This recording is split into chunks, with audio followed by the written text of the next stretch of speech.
Toi le Dieu grand et redoutable, toi le Dieu vivant et vrai, toi le puissant guerrier fort dans les combats, toi le Dieu qui était, toi le Dieu qui est, toi le Dieu qui sera, toi l'Éternel et Dieu des armées, nous te bénissons, nous te louons, nous glorifions ton saint nom, nous glorifions ton grand nom. Nous te présentons cette action de grâce, Seigneur éternel. Toi qui crées le vouloir et le faire, tu as déposé ce fardeau dans le cœur des sœurs de ce ministère. Et tu leur as fait la grâce de t'honorer ce matin, Seigneur, avec cette action de grâce. Avec ce que tu as pu donner aux unes et aux autres. Voici cette action de grâce, Seigneur éternel. Nous voulons qu'elle marque le début d'une nouvelle ère dans la vie de ses sœurs et dans la vie de ce ministère. Nous voulons, Seigneur, que ce soit un nouveau départ, Seigneur, pour chacun et pour ce ministère. Que la gloire et l'honneur te soient rendus, Seigneur éternel. Et que cette maison, Dieu éternel, soit ta maison. Et que ta grâce soit accordée à toute personne qui vient dans cette maison pour rechercher ta face ou pour crier à toi, Seigneur. Comme tu as dit Salomon, réponds, Seigneur, exauce du haut des cieux et agis pour la gloire de ton nom. À toi la gloire et l'honneur, Dieu, 3 fois saint.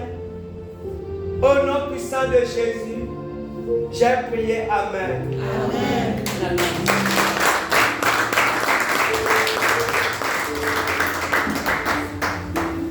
Veuillez vous asseoir, s'il vous plaît. La deuxième chose qu'on avait prévu de faire ce matin, c'était de... On avait déjà distribué des Bibles et il y avait des gens qui n'étaient pas là. On avait prévu de donner des Bibles à 7 personnes ce matin. Mais là, je suis un peu coincé parce que je vois qu'on a beaucoup de nouvelles personnes parmi nous. S'il vous plaît, on peut maintenant enlever ça, hein, personne de grâce. Il y a de nouvelles personnes parmi nous, donc là, je suis un peu... Là, je pense que c'est une risque d'aller chez les nouvelles personnes. Oui, je sais. C'est comme si le Seigneur veut qu'on donne les Bibles aux nouvelles personnes et puis que les prochaines fois, on en achète encore pour les gens. Donc, on va quand même privilégier certaines personnes.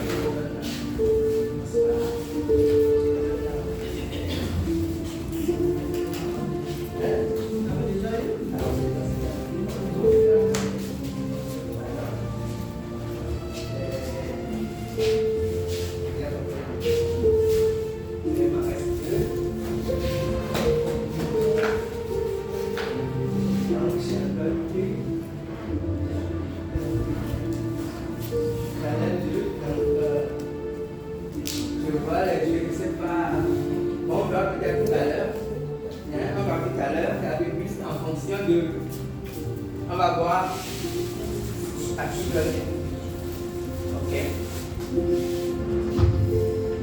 Donc je dirais que ceux qui veulent avoir des Bibles, c'est peut-être mieux que les gens manifestent le besoin. On a 2 Bibles ici.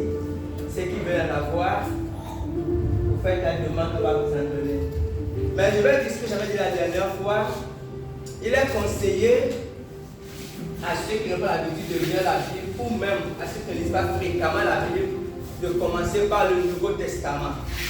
Commencez par Matthieu. Vous essayez de lire un chapitre par jour, c'est déjà bon. Si vous pouvez faire plus tant mieux, mais lisez juste un chapitre par jour et vous essayez de faire ces produits. Ne lisez pas la Bible au pif. Vous lisez le premier chapitre, Matthieu, peut-être demain, premier chapitre, le lendemain, parce que la Bible est chronologique, ça fait pour bien comprendre. Et vous terminez Matthieu, après vous prenez Matthieu, Marc, vous lisez et vous continuez jusqu'à la fin pour une meilleure compréhension. Ne lisez pas la Bible, vous lisez aujourd'hui Matthieu, demain vous lisez, je ne sais pas, Esaïe, vous revenez, non. Vous n'aurez pas une bonne compréhension de la Bible. Vous lisez chapitre par chapitre et vous essayez de lire, si possible, toute la Bible. Amen. Amen.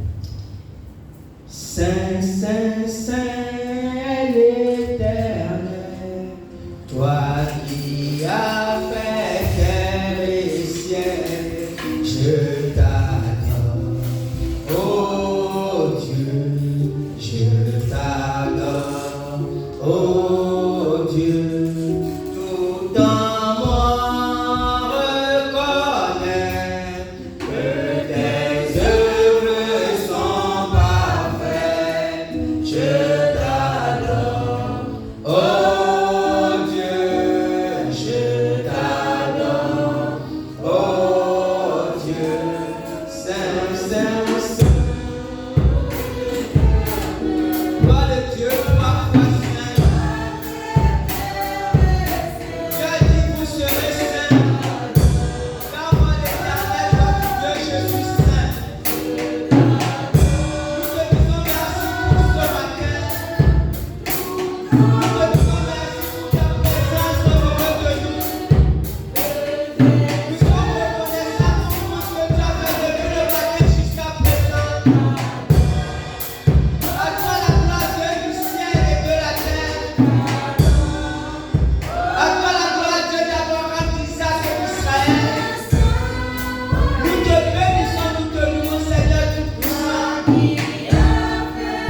Au nom puissant de Jésus, j'ai prié. Amen. On acclame Seigneur.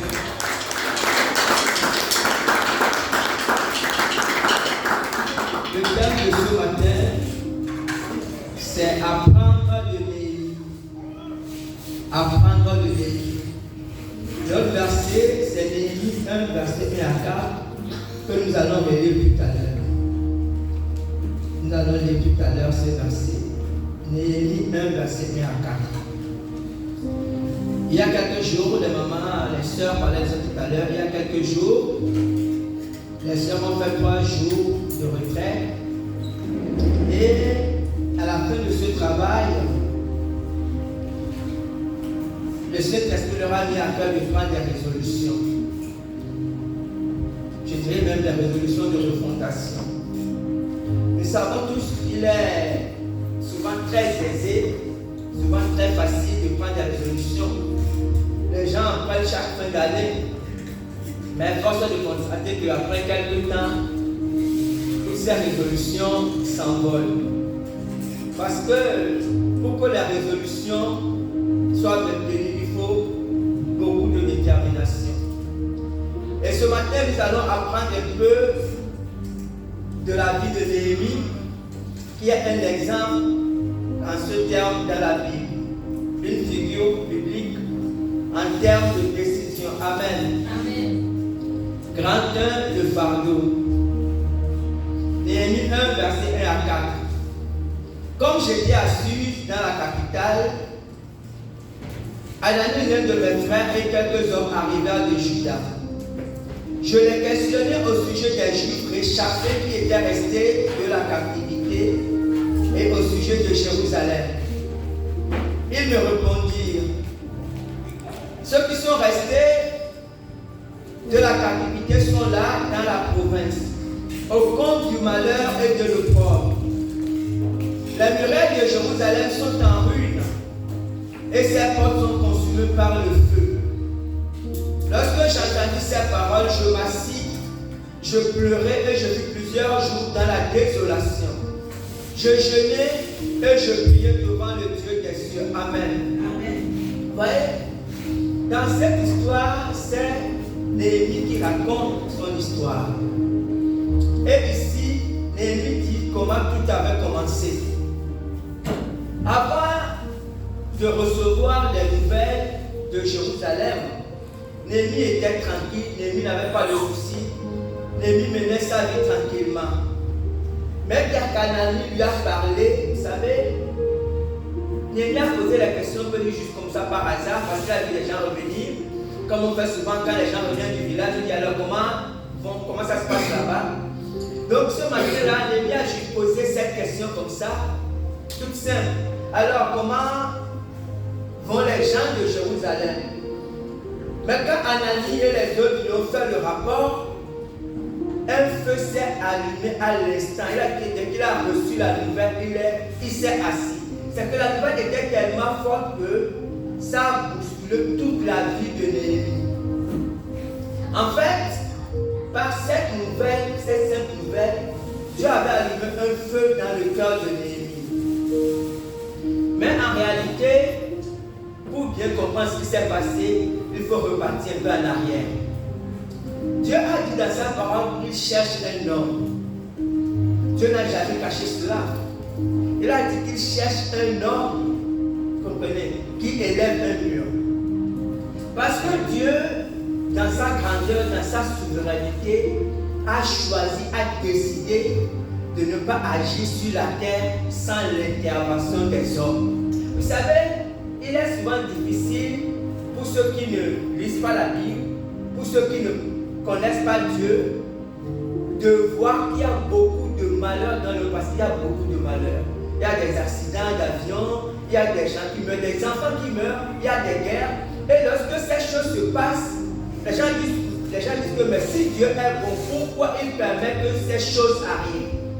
Pourquoi il y a tant de malheurs sur la terre? C'est vrai qu'il y a tant de malheurs sur la terre, mais en réalité, tout ce qui arrive sur la terre est de la responsabilité des hommes. Parce que lorsque Dieu a créé la terre et le ciel, Dieu a donné la terre aux hommes. Dieu a dit à Adam, voici je te donne la terre, tu vas la cultiver, tu vas la... Donc c'est Adam qui était responsable de la terre. En fait, Dieu a donné la terre aux hommes. Et lorsqu'un problème arrive quelque part, les gens pensent que c'est Dieu, mais ce n'est pas Dieu. En fait, c'est à cause des hommes. C'est Satan, c'est vrai, mais c'est à cause parce qu'à un moment donné, les hommes ou un homme n'a pas joué son rôle. Vous comprenez? Et Dieu a dit qu'il cherche un homme. On va lire ça après. Dieu a dit qu'il cherche un homme pour élever. En fait, il cherche un homme pour protéger les gens. Il cherche un homme qui pour intercéder. Dieu a dit mais malheureusement, il n'en trouve pas. Et ici, dans cette histoire de Jérusalem, en fait, Dieu cherchait un homme, vous savez, mais il se trouve que Dieu ne cherche pas n'importe qui. Dieu cherche toujours des hommes ou des femmes. Quand je dis homme, je dis homme avec un tache. Dieu cherche toujours des hommes ou des femmes selon son cœur. En fait, c'est des gens qui avaient déjà la prédisposition de faire l'œuvre de Dieu. C'est des gens qui avaient déjà le cœur consacré à Dieu. Vous voyez cette même nouvelle que Anani a donnée à Néhémie. Il a dit de la même nouvelle à plusieurs personnes. Mais les autres étaient impassifs. Parce que Jérusalem est en ruine. Et puis la vie continue. Mais quand Néhémie a reçu cette nouvelle, ça a créé quelque chose dans son cœur. Ça a allumé un feu dans son cœur. Parce qu'en fait, Néhémie était déjà un homme selon le cœur de Dieu. Vous comprenez? Ça fait un peu ce qu'on appelle un cercle vertueux. Ce qui se passe, c'est que Dieu cherche des hommes, c'est vrai. Mais lorsque Dieu trouve un homme disposé, Dieu allume un feu dans le cœur de cette personne. Et le feu que Dieu allume dans le cœur de cette personne, pousse cette personne à prier. En fait, ça pousse cette personne à faire des choses. Et lorsque cette personne fait ces choses, le feu de Dieu s'agrandit. Vous savez, ça fait un cercle. Ce qu'on dit, c'est un cercle. Ce qui fait que l'apôtre Paul a dit que quand c'est Dieu qui crée le vouloir et le faire. Ça veut dire qu'en fait, si un homme, une femme, a la volonté seulement même de prier, c'est que ça ne vient pas de lui-même. Quelque part, ça vient au départ de Dieu. Maintenant, qu'est-ce qui se passe? Dieu peut mettre dans le cœur de quelqu'un la volonté de prier, mais Dieu n'oblige pas la volonté de cette personne. C'est que Dieu peut mettre dans le cœur le désir de prier. Là, il le début expliqué. Dieu donne à quelqu'un le désir de prier. Quelqu'un est là le matin, ou quelqu'un est là, la personne sent qu'elle a envie de prier. La personne peut dire que bon, c'est vrai que j'ai envie de prier, mais ou j'ai envie d'aller. Prenons un exemple. Imaginons quelqu'un qui est dans sa maison un dimanche. Un panier, quelqu'un s'est dit que bon, ce dimanche j'ai envie d'aller à l'église. Ce désir-là vient de Dieu, comprenez? Mais la personne peut dire, oh, bon, je vais aller dimanche prochain, comprenez? C'est que Dieu donne le désir, mais Dieu ne contraint pas la personne. Donc Dieu donne le désir, mais la personne peut dire non, je vais le faire après, et puis la personne peut ne jamais le faire. Donc Dieu allume d'abord un petit feu dans le cœur de quelqu'un. Mais c'est lorsque cette personne qui reçoit ce petit feu commence à poser un acte, que le feu que Dieu a mis dans son cœur s'agrandit. Et c'est ce que Néhémie a fait. Vous savez, Néhémie, quand il a appris la nouvelle, il a reçu comme un choc. Et quand il a reçu comme un choc, Néhémie s'est automatiquement mis dans la prière. Comprenez? Néhémie a décidé de prier pour Jérusalem. Amen. Amen. Grande l'intercession. Continue Néhémie 1, toujours verset 5 à 11. Néhémie 1, verset 5 à 11. Et je dis, ô Éternel Dieu des cieux, Dieu grand et redoutable, toi qui gardes ton alliance et qui fais miséricorde à ceux qui t'aiment et qui observent tes commandements. Que ton oreille soit attentive et que tes yeux soient ouverts et toute la prière que ton serviteur t'adresse en ce moment. Jour et nuit pour tes serviteurs, les enfants d'Israël, en confessant leurs péchés, en confessant les péchés des enfants d'Israël, nos péchés contre toi. Car moi et la maison de mon père, nous avons péché. Nous t'avons offensé et nous n'avons pas observé les commandements, les lois et les ordonnances que tu as prescrites, que tu prescris à Moïse, ton serviteur. Souviens-toi de cette parole que tu as donnée, que tu donnes ordre à ton serviteur de prononcer. Lorsque vous pécherez, je vous disperserai parmi les peuples. Mais si vous revenez à moi, si vous observez mes commandements et les mettez en pratique, alors quand vous seriez exilés à l'extrémité du ciel, de là je vous rassemblerai et je vous ramènerai dans le lieu que j'ai choisi pour y faire résider mon nom. Ils sont tes serviteurs et ton peuple, que tu as racheté par ta grande puissance et par ta réforme. Ah Seigneur, que ton oreille soit attentive à la prière de ton serviteur et à la prière de tes serviteurs qui veulent craindre ton nom. Donne aujourd'hui du succès à ton serviteur et fais-lui trouver grâce devant cet homme. J'étais alors les chansons du roi. Lisons maintenant Néhémie 2, versets 1 à 9. Et après, je vais expliquer les deux passages. Au mois de Nissan, la 20e année du roi Artaxerxès, comme le vin était devant lui, je pris le vin et je l'offris au roi. Jamais je n'avais paru triste en sa présence. Le roi me dit, pourquoi as-tu mauvais visage? Tu n'es pourtant pas malade. Ce n'est peut-être qu'un chagrin de cœur. Je fus saisi d'une grande crainte et je répondis au roi, que le roi vit éternellement. Comment n'aurais-je pas mauvais visage lorsque la ville où sont les sépulcres de mes pères est détruite et que ses corps sont consumés par le feu? Et le roi me dit, que demandes-tu? Je priais le Dieu des cieux et je répondis au roi, si le roi le trouve bon et si ton serviteur lui est agréable, envoie en Juda vers la ville des sépulcres de mes pères pour que je la rebâtisse. Le roi auprès duquel la reine était assise me dit alors, combien ton voyage durera-t-il et quand seras-tu de retour? Il plut au roi de me laisser partir et je lui fixai un temps.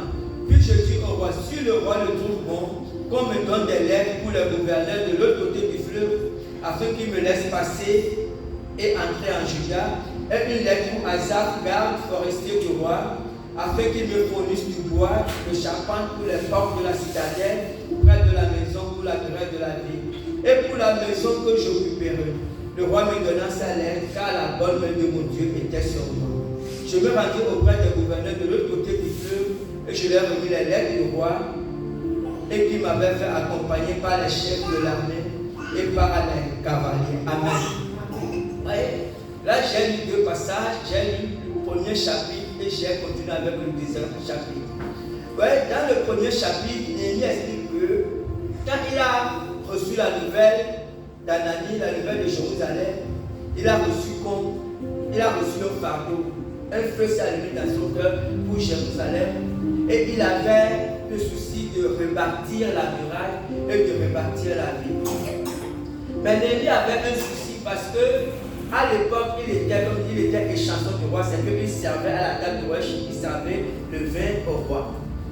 Et il ne pouvait pas, d'abord, il n'avait pas les moyens d'aller construire la muraille, et puis il ne pouvait pas partir sans l'autorisation du roi. Néhémie, vous savez, c'était un roi païen, Artaxerxès. Et Néhémie savait que rien ne pouvait se faire sans l'autorisation du roi. Alors il a prié, il a demandé à Dieu de faire en sorte qu'il trouve grâce aux yeux de cet homme. Vous comprenez? Vous savez, c'était un roi païen qui ne craignait pas Dieu et qui faisait sûrement beaucoup de choses qui ne plaisaient pas à Dieu. Mais Néhémie, en tant qu'homme de Dieu, savait qu'il ne pouvait rien faire sans l'autorisation de ce roi-là. Parce qu'en ce moment-là, c'est ce roi-là que Dieu avait établi, quel que soit ses travers. Donc Néhémie a prié, il a demandé à Dieu, il n'a pas demandé à Dieu d'enlever le roi pour qu'il établisse un roi chrétien ou un roi non. Il n'a pas demandé ça à Dieu. Il a demandé à Dieu que Dieu touche le cœur de ce roi païen, afin que ce roi païen lui donne la possibilité de faire ce que lui il voulait faire. Et au chapitre 2, on a vu ce qui s'est passé. Comprenez? Néhémie ne s'est pas rapproché du roi pour demander quoi que ce soit. Il a dit un matin, il était à côté du roi. Il ne savait pas qu'il était triste, en tout cas, il n'en savait rien. Mais quand le roi le voyait, le roi avait dit qu'il était triste. Le roi dit, mais pourquoi tu es autant triste? Et déjà, il n'avait pas le droit de paraître triste en présence du roi. Ça veut dire qu'il avait un problème personnel, il les gérait chez lui. Et il a prié dans son cœur parce qu'il sait que le roi peut dire, mais pourquoi tu viens chez moi avec cette nuit-là? Mais au contraire, le roi dit peut-être que tu as un problème de cœur. Il a dit, roi, non, c'est pas un problème de cœur.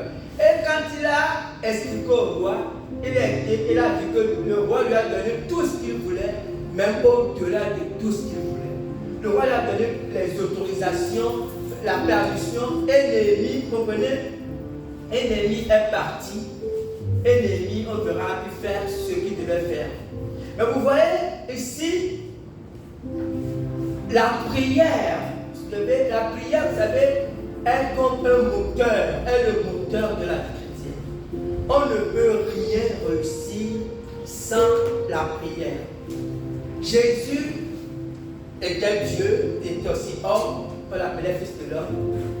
Mais la Bible montre que Jésus priait énormément. Jésus, très tôt le matin, il allait, il partait. Et à tel point que ses disciples avaient remarqué. Vous savez, les disciples n'ont pas demandé à Jésus apprends-nous à faire de miracles, apprends-nous à prêcher. Pourtant, Jésus faisait toutes ces choses-là. Ils ont dit apprends-nous à prier. Parce qu'ils voyaient que Jésus priait, en fait, Jésus priait énormément. Et c'est après la prière que Jésus faisait tout ce qu'il faisait dans chaque jour. Et les disciples ont compris que la force résidait dans la prière. Et ils ont demandé à Jésus de leur apprendre à prier. Et Jacques, qui est le frère de Jésus, le frère de sang, le fils de Marie et de Joseph, parce que Jésus avait des frères, de ses parents, les deux parents. Jacques a dit dans Jacques 5, verset 16, confessez donc vos péchés les uns aux autres et priez les uns pour les autres afin que vous soyez guéris. La prière fervente du juste a une grande efficacité. Et si Jacques a dit la prière fervente, parce que, vous savez, la plupart du temps, nous pouvons dire, nous prions tous, c'est vrai. Mais Jacques n'a pas dit la prière. Il a dit la prière fervente. Parce que quelquefois nous commençons à prier pour quelque chose, mais après nous nous épuisons, nous sommes fatigués. Si nous voyons que Dieu ne répond pas, nous sommes épuisés et nous abandonnons. Mais lorsque nous commençons par prier pour quelque chose, nous devons continuer jusqu'à ce que Dieu exauce. C'est ça que Jacques appelle la prière fervente du juste, a une grande efficacité. Amen. Donc nous devons être des hommes et des femmes de prière si nous voulons que les projets que nous avons avec Dieu réussissent. 33, je vais aller lire ce matin. L'adversité. L'adversité, Néhémie 2, verset 10. Sanballat le Horonite et Tobija le serviteur ammonite, l'ayant appris, eut un grand déplaisir de ce qu'il venait un homme pour chercher le bien des enfants de Dieu. Je lis maintenant Néhémie 4, verset 11 à 12. Et nos ennemis disaient, ils ne sauront et ne verront rien jusqu'à ce que nous arrivions au milieu d'eux. Nous les tuerons et nous ferons ainsi cesser l'ouvrage. Or les Juifs qui habitaient près de 20 fois nous avertirent de tous les lieux d'où ils se rendaient vers nous. Amen. Vous savez, bien aimé, vous ne pouvez pas, ou l'on ne peut pas être porteur d'un projet de Dieu et ne pas avoir d'ennemis. Cela est totalement impossible. Si vous êtes porteur d'un projet de Dieu, vous aurez forcément des ennemis. Je dis projet de Dieu, c'est parce que ici, vous voyez, la Bible dit ici que Sanballat et Tobija, ils étaient mécontents parce que quelqu'un venait chercher le bien des enfants d'Israël. Parce que quelqu'un venait faire du bien au peuple d'Israël. Parce que quelqu'un venait chercher les intérêts de Dieu. Donc, à cause de ça, Sanballat et Tobija étaient mécontents. Quelquefois, les gens, vous savez, les gens ne vous aimeront pas. Ils vont dire que je n'aime pas cette personne.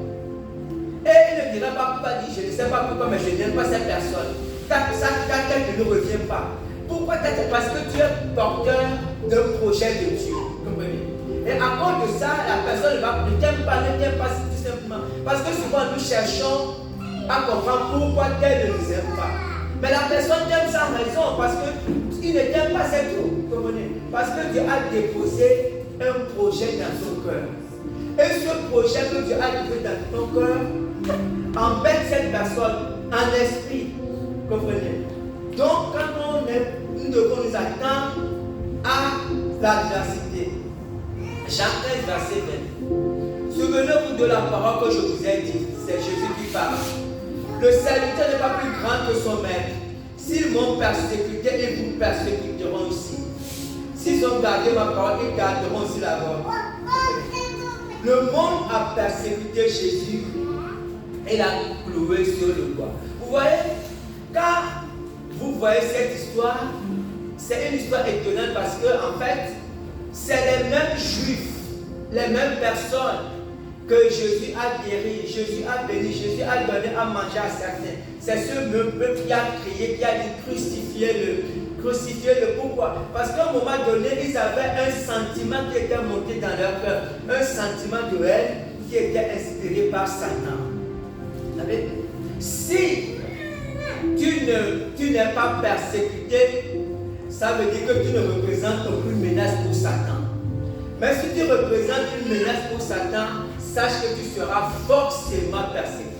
Amen. Amen. Et nous allons terminer. 34, la discipline. La discipline. Néhémie 4, versets 16 à 23. Depuis ce jour, la moitié de mes serviteurs travaillent et l'autre moitié était armée de lances, de boucliers, d'arcs et de cuirasses. Les chefs étaient derrière toute la maison de Juda. Ceux qui bâtissaient la muraille et ceux qui portaient ou chargeaient les fardeaux travaillaient d'une main et tenaient une arme de l'autre. Chacun d'eux en travaillant avait son épée ceinte autour des reins. Celui qui sonnait de la trompette se tenait près de moi. Je dis aux grands, aux magistrats et au reste du peuple, l'ouvrage est considérable et étendu. Et nous sommes dispersés sur la muraille. Éloignez les uns des autres. Au son de la trompette, rassemblez-vous auprès de nous vers le lieu d'où vous l'entendrez. notre Dieu combattra pour nous. C'est ainsi que nous poursuivions l'ouvrage, la moitié d'entre nous, la lance à la main, depuis le lever de l'aurore jusqu'à l'apparition des étoiles. Dans ce même temps, je dis encore au peuple que chacun passe la nuit dans Jérusalem avec son serviteur. Faisons la garde pendant la nuit et travaillons pendant le jour. Et nous ne quittions pas nos vêtements, ni moi, ni mes frères, ni mes serviteurs, ni les hommes de garde qui me suivaient. Chacun n'avait que ses armes et de l'eau. Amen. Amen. Nous voyons que, vous savez, les résolutions. Aucune résolution ne peut tenir dans la durée sans discipline. On peut prendre des résolutions. Vous savez, quand on prend des résolutions, Satan nous regarde, il n'y a pas de problème. Il ne panique pas, il dit ok, attendons de voir. Satan nous attend souvent au tournant de la discipline. Il va voir une semaine, il va dire Seigneur, bravo. 2 semaines, il va clamer un bravo. 3 semaines, il va dire c'est bon, on continue. À un moment donné, à cause de l'indiscipline, petit à petit, on relâche. C'est ça tout le problème. Satan n'a pas peur des résolutions. Ça ne les ferait même pas un peu. Mais ce qui fait trembler Satan, c'est un homme discipliné. C'est une femme disciplinée. Et ici, vous voyez, Néhémie était dans des conditions exécrables. C'était très difficile pour eux. Parce qu'ils avaient les adversaires, les ennemis à dos. Ils travaillaient avec une main, ils avaient toujours une arme avec eux. Le verset 22 et 23. Il dit, dans ce même temps, je dis encore au peuple que chacun passe la nuit dans Jérusalem avec son serviteur. Nous faisons la garde pendant la nuit et travaillons pendant le jour. Et nous ne quittions pas nos vêtements, ni moi, ni mes frères, ni mes serviteurs, ni les hommes de garde qui me suivaient. Chacun n'avait que ses armes et de l'eau. Il dit qu'il faisait la garde pendant la nuit et il travaillait pendant le jour. J'ai envie de demander à quel moment dormait-il alors? C'était difficile. Ça veut dire qu'il ne dormait pratiquement pas. Et ils ne quittaient jamais leurs vêtements. Je ne sais pas comment ils faisaient. Vous comprenez? Ça veut dire que les choses étaient très très compliquées pour Néhémie. Mais Néhémie avait un feu de Dieu dans son cœur. Vous savez que c'est ça qui fait la différence. Et ce feu de Dieu est, on va dire ça comment, est activé ou alimenté par la prière. Si on abandonne, c'est ce que parlait le cercle vertu. Si on abandonne la prière, alors le feu de Dieu qui est dans le cœur s'éteint, alors tout le reste ne peut pas marcher. Amen. Amen. La prière que j'ai pour moi-même et pour nous, c'est que Dieu nous aide à être disciplinés. Que Dieu nous aide à être des hommes et des femmes de prière, afin que le feu que Dieu a allumé dans le cœur des uns et des autres puisse rester allumé pour la gloire de son nom. Au nom puissant de Jésus. Amen. Amen. Que le Seigneur